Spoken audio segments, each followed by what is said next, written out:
함께 사도신경으로 신앙 고백 드리겠습니다. 전능하사 천지를 만드신 하나님 아버지를 내가 믿사오며 그 외아들 우리 주 예수 그리스도를 믿사오니 이는 성령으로 잉태하사 동정녀 마리아에게 나시고 본디오 빌라도에게 고난을 받으사 십자가에 못 박혀 죽으시고 장사한 지 사흘 만에 죽은 자 가운데서 다시 살아나시며 하늘에 오르사 전능하신 하나님 우편에 앉아 계시다가 저리로서 산자와 죽은 자를 심판하러 오시리라. 성령을 믿사오며 거룩한 공회와 성도가 서로 교통하는 것과 죄를 사하여 주시는 것과 몸이 다시 사는 것과 영원히 사는 것을 믿사옵나이다. 아멘. 다 함께 찬송 338장 찬송가 338장 내 주를 가까이 하게 함은 같이 찬양 드리겠습니다.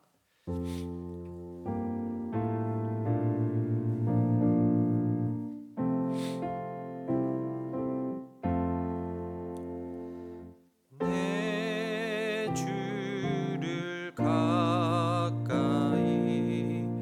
하게 함은 십자가 짐 같은 고생이나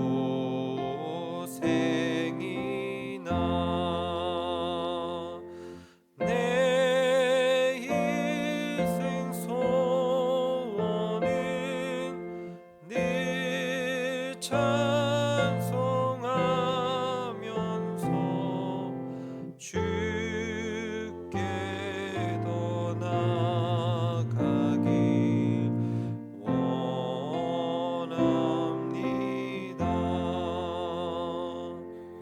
내 고생하는 것 옛 야곱이 돌베개 베고 잠 갔습니다. 꿈에도 소원이 늘 찬송하면서 주께 더 나아가기 원합니다. 천성에 가는 길 험하여도 생명길 되나니 은혜로다. 천사 날 부르니 늘 찬송하면서 주께 더 나아가기 원합니다. 야곱이 잠 깨어 일어난 후 돌단을 쌓은 것 본받아서 숨질 때 되도록 늘 찬송하면서 주께 더 나아가길 원합니다.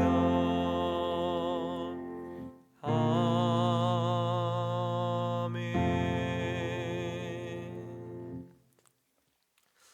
오늘 아침에 같이 볼 하나님 말씀은 사도행전 15장 12절로부터 35절까지 말씀입니다. 사도행전 15장 12절로부터 35절까지 말씀 제가 읽도록 하겠습니다. 사도행전 15장 12절입니다. 온 무리가 가만히 있어 바나바와 바울이 하나님께서 자기들로 말미암아 이방인 중에서 행하신 표적과 기사에 관하여 말하는 것을 듣더니 말을 마침에 야고보가 대답하여 이르되 형제들아 내 말을 들으라. 하나님이 처음으로 이방인 중에서 자기 이름을 위할 백성을 취하시려고 그들을 돌보신 것을 시므온이 말하였으니 선지자들의 말씀이 이와 일치하도다. 기록된 바 이후에 내가 돌아와서 다윗의 무너진 장막을 다시 지으며 또 그 허물어진 것을 다시 지어 일으키리니 이는 그 남은 사람들과 내 이름으로 일컬음을 받는 모든 이방인들로 주를 찾게 하려 함이라 하셨으니 즉 예로부터 이것을 알게 하시는 주의 말씀이라 함과 같으니라. 그러므로 내 의견에는 이방인 중에서 하나님께로 돌아오는 자들을 괴롭게 하지 말고 다만 우상의 더러운 것과 음행과 목매어 죽인 것과 피를 멀리하라고 편지하는 것이 옳으니 이는 예로부터 각 성에서 모세를 전하는 자가 있어 안식일마다 회당에서 그 글을 읽음이라 하더라. 이에 사도와 장로와 온 교회가 그 중에서 사람들을 택하여 바울과 바나바와 함께 안디옥으로 보내기를 결정하니 곧 형제 중에 인도자인 바사바라 하는 유다와 실라더라. 그 편에 편지를 붙여 이르되 사도와 장로된 형제들은 안디옥과 수리아와 길리기아에 있는 이방인 형제들에게 문안하노라. 들은즉 우리 가운데서 어떤 사람들이 우리의 지시도 없이 나가서 말로 너희를 괴롭게 하고 마음을 혼란하게 한다 하기로 사람을 택하여 우리 주 예수 그리스도의 이름을 위하여 생명을 아끼지 아니하는 자인 우리가 사랑하는 바나바와 바울과 함께 너희에게 보내기를 만장일치로 결정하였노라. 그리하여 유다와 실라를 보내니 그들도 이 일을 말로 전하리라. 성령과 우리는 이 요긴한 것들 외에는 아무 짐도 너희에게 지우지 아니하는 것이 옳은 줄 알았노니 우상의 제물과 피와 목매어 죽인 것과 음행을 멀리할지니라. 이에 스스로 삼가면 잘되리라 평안함을 원하노라 하였더라. 그들이 작별하고 안디옥에 내려가 무리를 모은 후에 편지를 전하니 읽고 그 위로한 말을 기뻐하더라. 유다와 실라도 선지자라 여러 말로 형제를 권면하여 굳게 하고 얼마 있다가 평안히 가라는 전송을 형제들에게 받고 자기를 보내던 사람들에게로 돌아가되 바울과 바나바는 안디옥에서 유하며 수다한 다른 사람들과 함께 주의 말씀을 가르치며 전파하니라. 아멘. 오늘 저희들이 보는 사도행전 15장은요 예루살렘 회의에 대한 내용입니다. 오늘 본문에 앞서서 좀 배경을 말씀을 드리면 이스라엘 백성들이 있잖아요. 그러니까 유대인들이 있습니다. 그런데 사도 바울과 바나바가 이방의 여러 지역들, 특히나 이 갈라디아 지역을 돌아다니면서 복음을 전했어요. 그랬더니 많은 이방인들이 예수님을 믿게 되었는데 그 사람들은 당연히 할례를 받지 않았습니다. 즉 구약 성경에 나오는 의식법들을 지키지 않았어요. 그런데 어떤 유대인들이 이 구약의 의식법도 지켜야 구원을 받습니다 라는 식으로 이야기를 하는 겁니다. 말하자면 믿음만으로는 부족하다. 믿음에다가 행위까지 있어야 하나님께 사랑받고 그리고 인정받을 수 있다. 이렇게 이야기를 하는 거죠. 그런데 이건 잘못된 것이었습니다. 그래서 바울과 바나바는 경노하고요. 그들과 논쟁을 했고 결국에는 예루살렘에서 이 문제를 가지고 회의를 하게 됩니다. 그리고 이 문제에 대해서 사도 베드로는 본문에 앞서서 7절에 뭐라고 이야기하냐면 아니다. 이방인들은 할례를 안 받은 상태에서 예수님만 믿었는데도 그들은 성령을 받았다. 이건 할례를 행해야 구원받는 것이 아니라는 반증이니까 할례를 받지 않은 이방인들을 괴롭게 하지 말아라. 이렇게 이야기를 합니다. 그리고 그 상황에서 이제 야고보가 나서서 이야기하기 시작하는데 이 야고보는 예수님의 동생이고요. 그리고 야고보서를 쓴 사람이죠. 야고보가 이야기하면서 오늘 본문이 시작이 되는 겁니다. 그러면 본문을 같이 한번 보도록 하겠습니다. 12절입니다. 온 무리가 가만히 있어 바나바와 바울이 하나님께서 자기들로 말미암아 이방인 중에서 행하신 표적과 기사에 관하여 말하는 것을 듣더니 사실은 바나바와 바울은요 이전에도 하나님께서 행하신 일들을 말을 했습니다. 그런데 그때는 사람들이 안 들었거든요. 근데 이제 베드로가 한마디를 하니까 그제서야 가만히 있으면서 들었던 겁니다. 그리고 말을 마치니까 야고보가 일어나서 말을 합니다. 이전에 이 베드로의 논지는 뭐였냐면요, 베드로는 내가 그들에게 복음을 전했을 때 그들은 성령을 받았다, 하나님께서 성령을 주셨는데 당연히 그들도 구원을 받은 것 아니겠느냐라고 하는 경험적인 논증이었습니다. 그런데 야고보는요, 이거 구약 성경에서도 다 예언되어 있는 건데 라고 하는 성경적인 논증을 시도합니다. 그러니까 베드로는요, 경험적으로 이야기를 했고 야고보는 이론적으로 이야기를 해서 완벽하게 입증을 하려고 하는 겁니다. 본문 13절이요. 말을 마침에 야고보가 대답하이르되 형제들아 내 말을 들으라. 하나님이 처음으로 이방인 중에서 자기 이름을 위할 백성을 취하시려고, 그러니까 여기 지금 자기 이름을 위한 백성이라는 건요, 보통 항상 이스라엘 백성들을 가리킬 때 쓰는 표현이었습니다. 그런데 이방인들 중에서도 이스라엘 백성과 똑같은 백성을 취하려고 한다는 거죠. 그들을 돌보신 것을 시므온이 말하였으니, 여기 시므온은 베드로를 가리키는 겁니다. 그러니까 베드로가 방금까지 말을 했다는 거죠. 그런데 야고보는 얘기하는 겁니다. 이건 구약 성경에 나오는 선지자들도 한 말이다, 이렇게 얘기하는 거죠. 15절에 선지자들의 말씀이 이와 일치하도다. 기록된 바 이후에 내가 돌아와서 다윗의 무너진 장막을 다시 지으며 또 그 허물어진 것을 다시 지어 일으키리니 이는 그 남은 사람들과 내 이름으로 일컬음을 받는 모든 이방인들로 주를 찾게 하려 함이라 하셨으니, 모든 이방인들 이렇게 이야기를 하죠. 그리고 18절에 즉 예로부터 이것을 알게 하시는 주의 말씀이라 함과 같으니라 얘기합니다. 지금 이 메시지는요, 아모스 9장 11절 12절 말씀을 인용한 겁니다.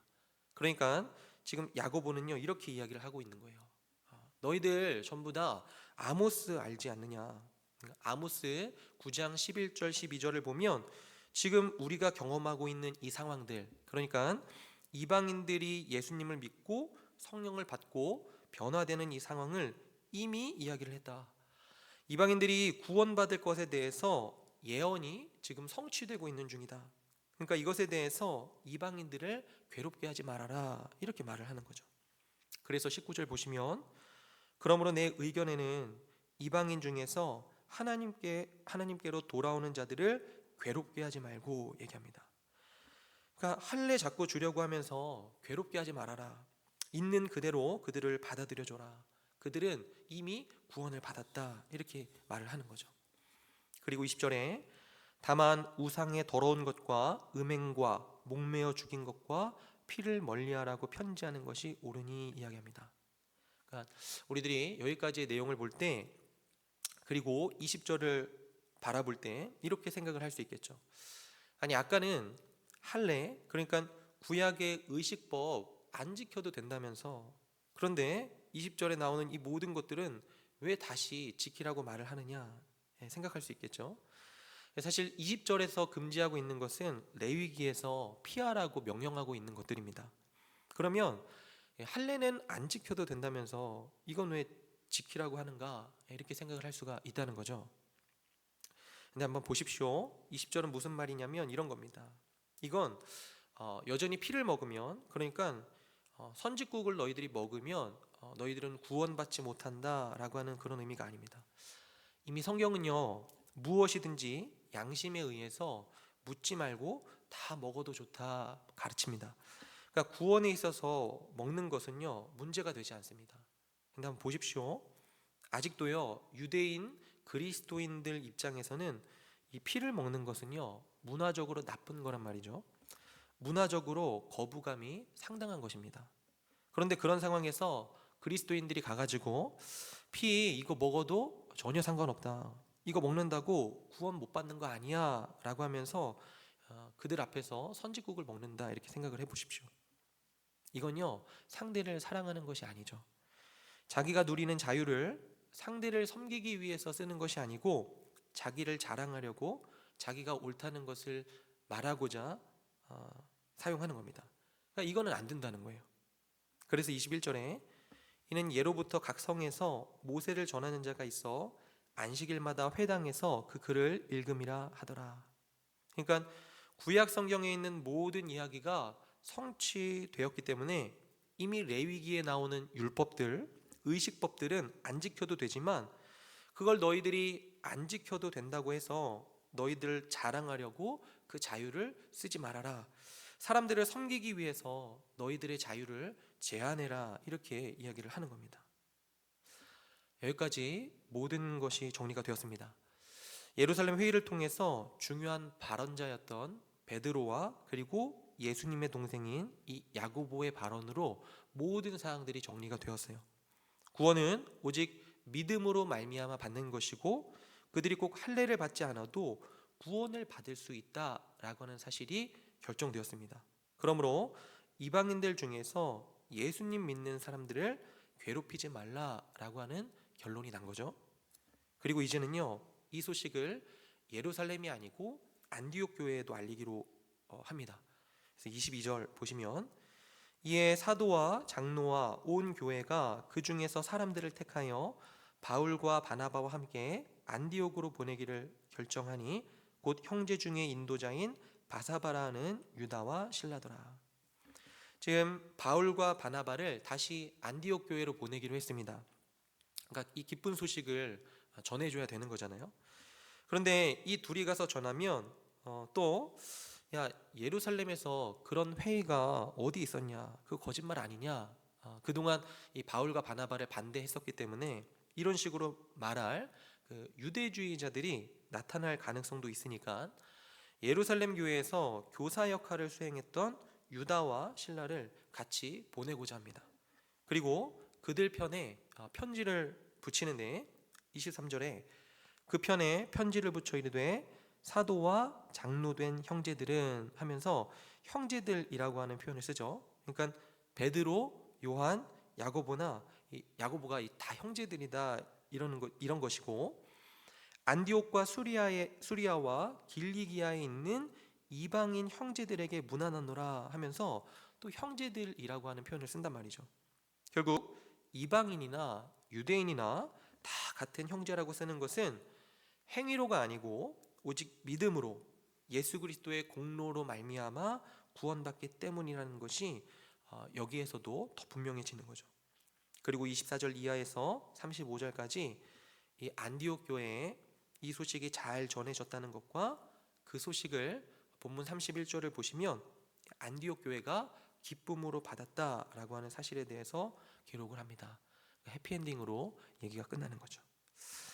오늘도 두 가지 적용점을 생각을 해보고 함께 기도를 했으면 좋겠습니다. 첫 번째로는요, 그리스도인의 자유와 또 그 목적입니다. 사랑하는 여러분, 그리스도인들에게는요 자유가 있습니다. 이 말은 율법으로부터의 자유를 의미합니다. 핵심은 뭐냐면요, 성경이 금지하지 않은 것을 금지당할 필요는 없다는 거예요. 성경이 명령한 것 안에서만 성경의 명령을 지키면 되는 거죠. 그렇지만요, 이 자유라고 하는 것은 사람들을 섬기기 위한 자유입니다. 예컨대 사도 바울은 고린도전서에서 이렇게 말한 적이 있습니다. 사도 바울은요, 복음을 전하고 풀타임 사역자로 일하면서 충분히 월급을 받을 자격이 있었거든요. 그런데 그 월급을 고린도 교회에서는 받지 않았습니다. 왜냐하면 돈을 밝히는 사람이라는 오해를 피하기 위해서 거기에서는 알바를 하면서 소위 이중직으로 일을 했습니다. 이게 무슨 말인지 이해가 되시나요? 그래서 고린도전서 9장 18절에는요 이렇게 말합니다. 그런즉 내 상이 무엇이냐? 내가 복음을 전할 때에 값없이 전하고 복음으로 말미암아 내게 있는 권리를 다 쓰지 아니하는 이것이로다. 이렇게 이야기해요. 바꿔서 말하면 너희들을 섬기기 위해서 내가 월급을 받지 않는 것이 나에게는 더 중요하다. 왜냐하면 너희들이 나의 월급이기 때문이다. 너희들을 얻는 것이 나에게는 더 중요하기 때문이다. 그렇게 고린도 교회 교인들에게 이야기를 하는 거죠. 고린도 교회 교인들 앞에서 바울은요 사례를 받을 자유가 있었지만 그 자유를 제한했습니다. 왜죠? 그 사람들을 사랑하기 위해서요. 그리고 이 지점에서 우리들이 생각해야 될 것이 있습니다. 그것은 우리를 위해서 우리 주님께서 자유를 제한하셨다는 사실입니다. 요한복음 10장 17절에요. 예수님께서 이렇게 말씀하십니다.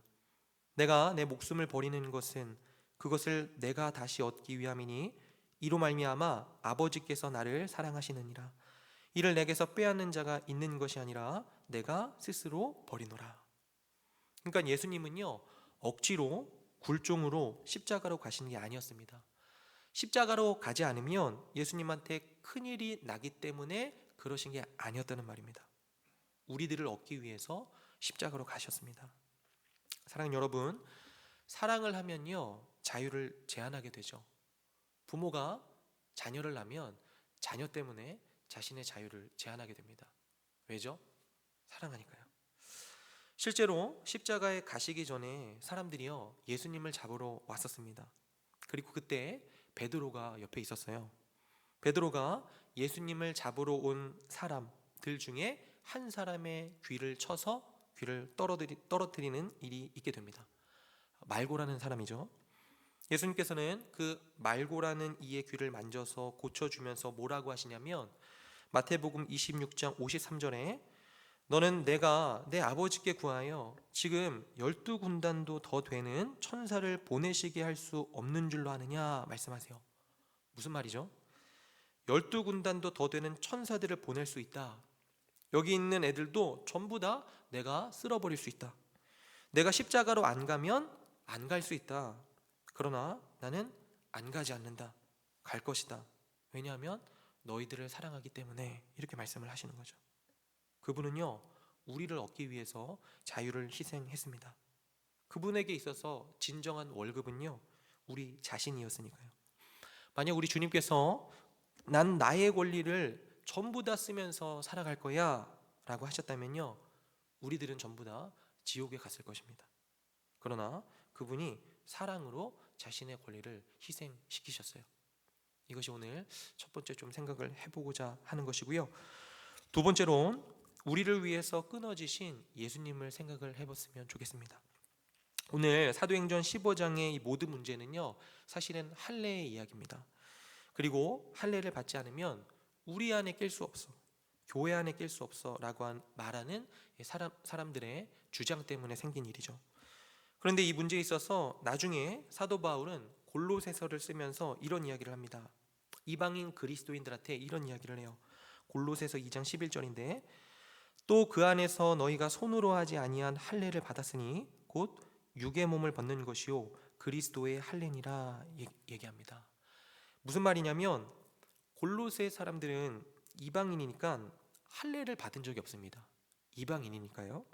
그런데 사도 바울은 그 사람들을 향해서 아니 너희들은 이미 할례를 받았다 이렇게 이야기를 하는 겁니다.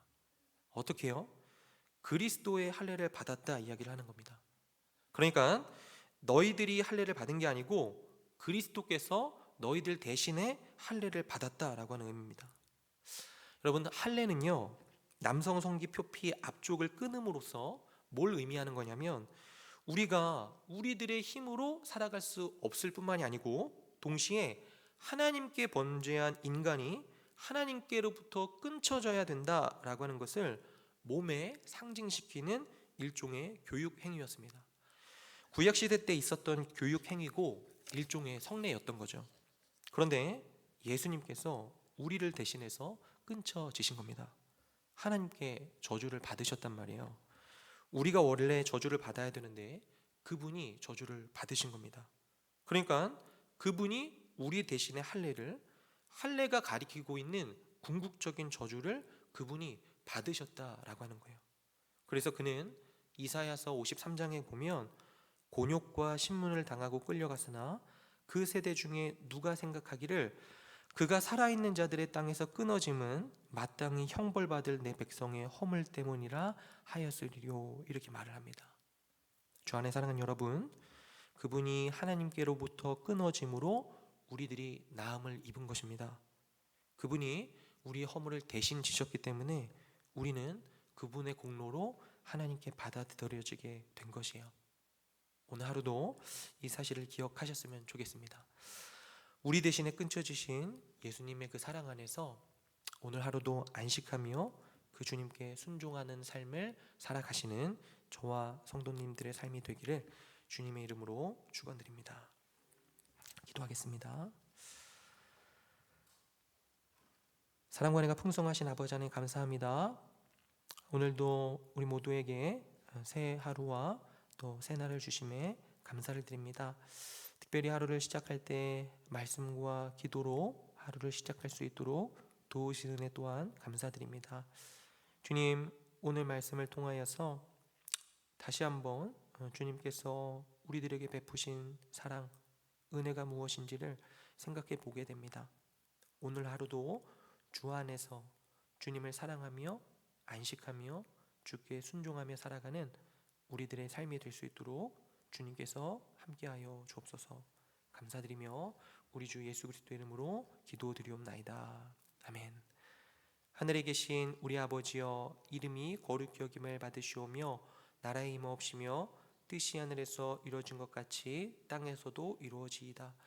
오늘날 우리에게 일용할 양식을 주옵시고 우리가 우리에게 죄 지은 자를 사하여 준 것 같이 우리 죄를 사하여 주옵시고 우리를 시험에 들게 하지 마옵시고 다만 악에서 구하옵소서. 대개 나라와 권세와 영광이 아버지께 영원히 있사옵나이다. 아멘. 같이 기도하겠습니다. 첫 번째 기도 제목입니다. 그리스도 안에서의 자유를 형제 자매들을 섬기는데 사용할 줄 아는 우리가 되게 하옵소서. 두 번째입니다. 우리 대신 끊쳐지신 예수님의 사랑을 기억하며 주님께 순종하며 그 안에서 안식하는 오늘 하루가 되게 하소서. 마지막입니다. 질병으로 고통받는 우리 지체들, 또 어려움 중에 있는 성도들을 돌아보시고 치유와 회복과 구원을 베풀어 주옵소서. 우리 세 가지 기도 제목 놓고 함께 기도하시고 개인의 기도 제목으로 기도하시다가 자유롭게 돌아가시면 되겠습니다. 기도하겠습니다.